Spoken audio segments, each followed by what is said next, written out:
Africa के जंगल में टुनटुनी चिड़िया अपने बच्चों के साथ रहती थी। उसका पति टुन्नू चिड़ा जेल में बंद था बिना किसी जुर्म के। टुनटुनी बहुत दुखी थी, उसका घर बहुत कमजोर हो चुका था। अचानक एक दिन जंगल में घोषणा होती है, सुनो सुनो सुनो, 2 दिनों बाद जंगल में बहुत ही भयंकर तूफान आने वाला है। इसलिए महाराज ने सभी पक्षियों को यह आदेश दिया है कि वो इस जंगल को छोड़कर किसी सुरक्षित जगह पर चले जाएं। सुनो सुनो सुनो। ये घोषणा सुनते ही सभी पक्षी बहुत परेशान हो जाते हैं। मम्मा मम्मा, अब हम लोग कहाँ जाएंगे? पापा भी हमारे साथ नहीं है। तब तक आप लोग कमेंट में बताएं 69 - 49 कितने होते हैं। बच्चों, महाराज का हुक्म है, हमें यहाँ से कहीं और जाना ही पड़ेगा। चलो जल्दी चलते हैं, पता नहीं कब तूफान आ जाए। वैसे भी हमारा घर कमजोर है, ज्यादा देर तक ये बारिश नहीं सह पाएगा। टुनटुनी अपने बच्चों के साथ पास वाले जंगल जाने के लिए निकल पड़ती है, लेकिन रास्ते में बारिश शुरू हो जाती है।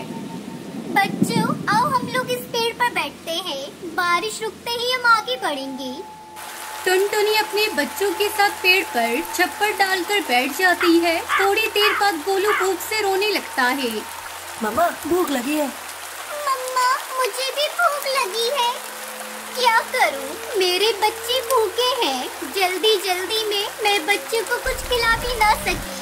मुझे अपने बच्चों के लिए भोजन का इंतजाम करना होगा। सुनहरी बेटा, तू अपना और भाई का ध्यान रखना, यहाँ से बाहर मत निकलना। मैं भोजन लेकर अभी आती हूँ।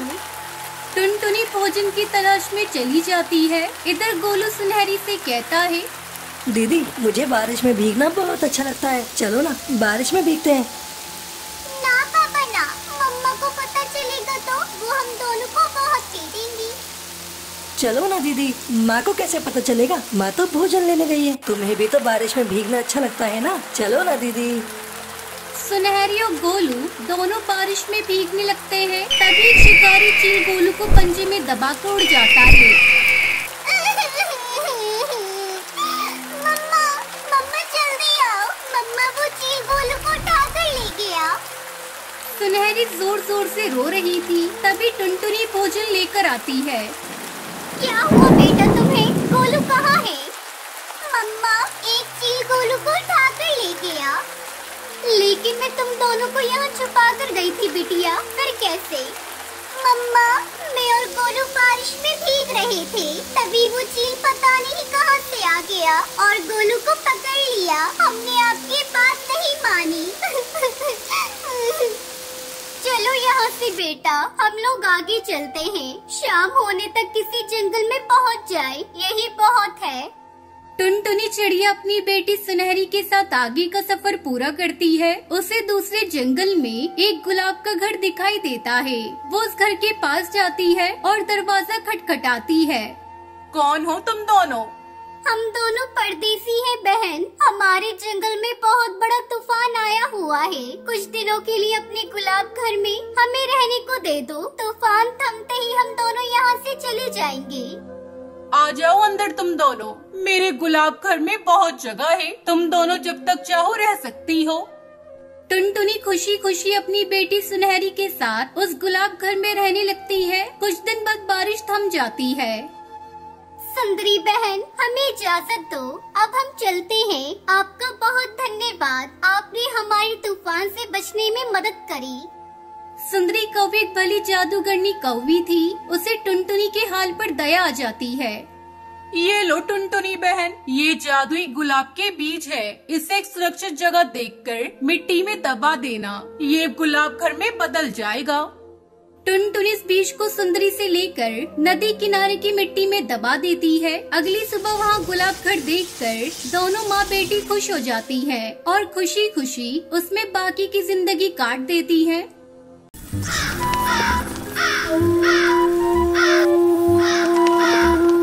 कानपुर गांव में टुनटुनी और पिंकी नाम की 2 बहनें रहती थी।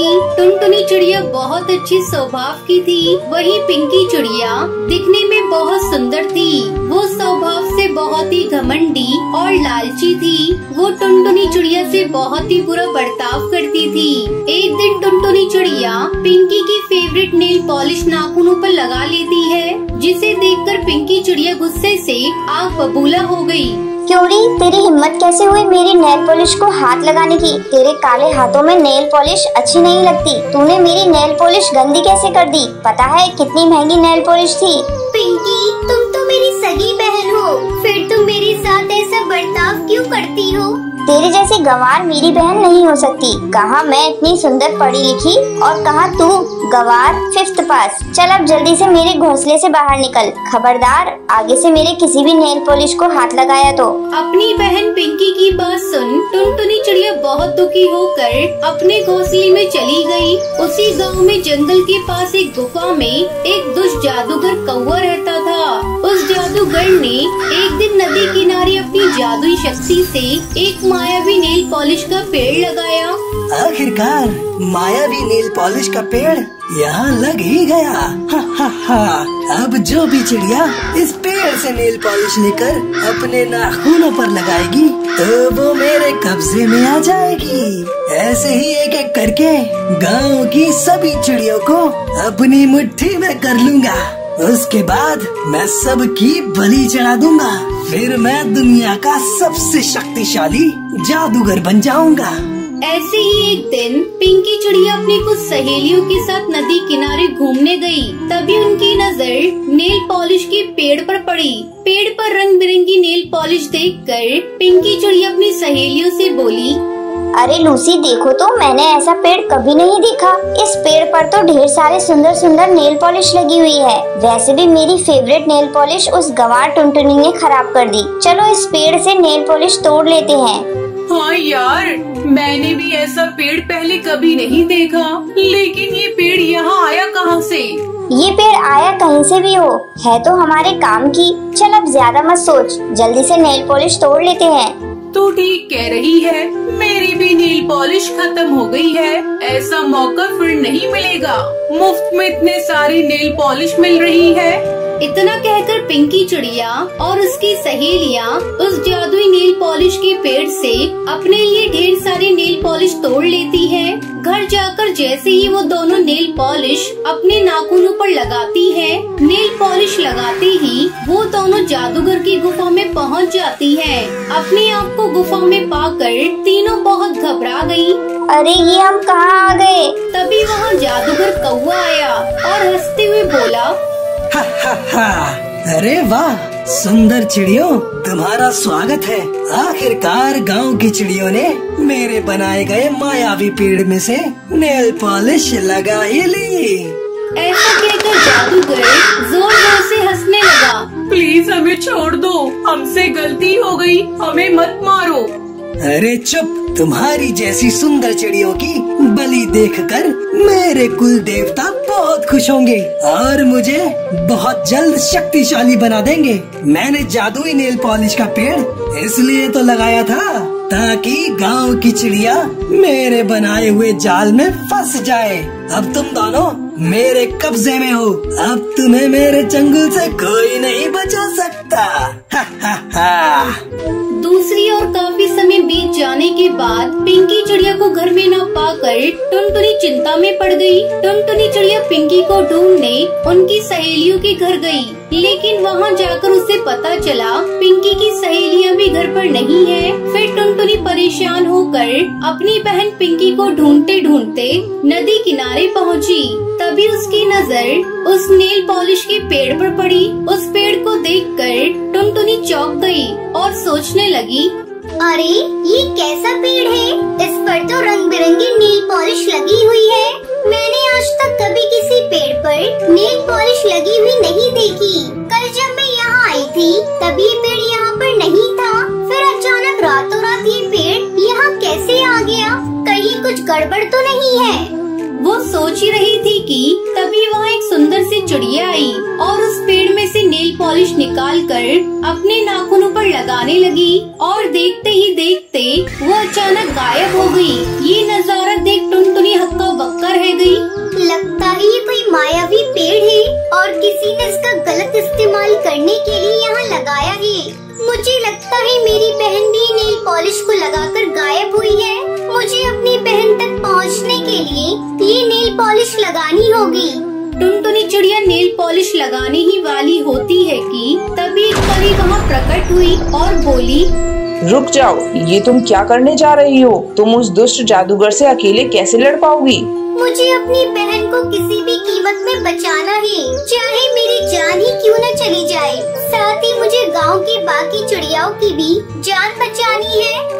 टुनटुनी, तुम बहुत ही अच्छी चिड़िया हो। तुम्हारी बहन ने तुम्हारे साथ हमेशा बुरा बर्ताव किया, लेकिन तुम अपनी बहन से बहुत प्यार करती हो, इसलिए अपनी जान की परवाह किए बिना अपनी जान खतरे में डाल रही हो। तुम्हें पता नहीं वो जादूगर कितना शक्तिशाली है। वो गांव की सुंदर सुंदर चिड़िया की बलि देकर बहुत ही शक्तिशाली बनना चाहता है, इसलिए मैं तुम्हें एक जादुई भस्म दे रही हूँ। वहाँ जाते ही उस जादूगर के ऊपर चुपके से छिड़क देना। टुनटुनी चिड़िया परी का धन्यवाद कर जादुई भस्म छुपाकर रख लेती है। फिर टुनटुनी ने जादुई पेड़ से नेल पॉलिश तोड़कर अपने नाखूनों पर लगा ली और पलक झपकते ही वो भी इस जादूगर की गुफा में पहुंच गई और जादूगर को पुकारने लगी, दुष्ट जादूगर, मेरे सामने आ। मैं जानती हूँ तूने मेरी बहन और बाकी गांव की चिड़ियाओं को यहाँ कैद करके रखा है। तेरी भलाई इसी में है, उन सबको छोड़ दे, वरना तेरे लिए अच्छा नहीं होगा। तभी अचानक जादूगर हंसते हुए वहाँ आ पहुँचा। तू मेरा कुछ नहीं बिगाड़ सकती। तू तो एक मामूली चिड़िया है और मेरे पास जादुई शक्तियाँ हैं और मैं बहुत जल्द सभी चिड़ियों की बलि देकर शक्तिशाली बन जाऊंगा। जादूगर, मैं तुझे ऐसा करने नहीं दूंगी। टुनटुनी चिड़िया की बात सुनकर जादूगर जोर जोर से हंसने लगा। तभी मौका पाकर टुनटुनी ने जादुई भस्म निकालकर जादूगर के ऊपर छिड़क दिया। जादूगर के शरीर पर भस्म पड़ते ही जादूगर कौवे का शरीर जलने लगा। जादूगर के मरते ही सभी चिड़िया उसके चंगुल से आजाद हो गयी। फिर सभी ने टुनटुनी को धन्यवाद किया। पिंकी चिड़िया को भी अपने किए पर बहुत पछतावा हुआ और पिंकी चिड़िया टुनटुनी से माफी मांगती है। उसके बाद दोनों बहनें एक साथ खुशी खुशी रहने लगती हैं।